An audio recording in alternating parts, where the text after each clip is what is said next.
It's like, it's like, I think I mentioned earlier, the kids in the kindergarten, when you go into kindergarten, there's a lot of crayons and colors around, things that kids use, and that disappears by the fourth or fifth grade, usually, after third grade.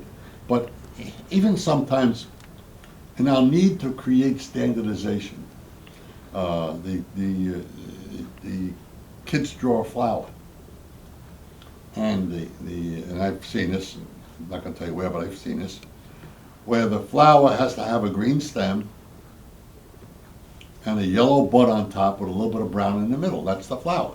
So when everybody in class drew that flower, that was the flower. Well, that's a left brain activity. They took a creativity piece, was a flower to everybody is different.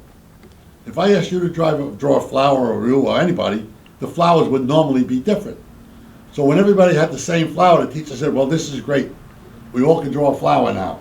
Same flower, same color, same stem, same everything. When you think about that, and as I'm talking to you about it, you can see how absurd that really is. And I'm saying that we do that in all the pieces of our life. But the left brain piece of it, where we try to get everybody onto that side of the brain, is impossible, number one. That's why a third of the kids are not educated in the country. And it also kills the creativity side of the brain. So the trick, of course, is because you need left brain activities. And the first person I looked at in school to help me, in the school district I run right now, I'm surrounded by left brain people because I'm weak at that. I understand that I'm not good at those kinds of skills, especially details. I'm very, very tough with reading the amount of stuff comes from the State Department is detailed one after another. And I have to train myself to do it. It's not that I can't do it. It's that it's not my nature to do that.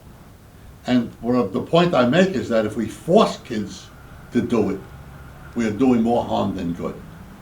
And you heard me say a lot of things about how I feel about the evaluations in terms of that they're extrinsic.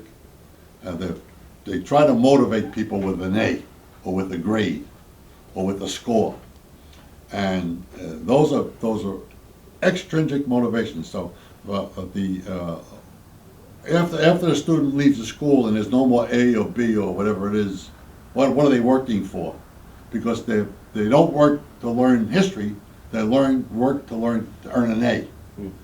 And some people may say it's the same thing. It's not the same thing. Because if history is not interesting to them, as soon as the A disappears or they don't have it anymore, they don't care anymore. That's why it's so important that we teach kids to learn through their interest.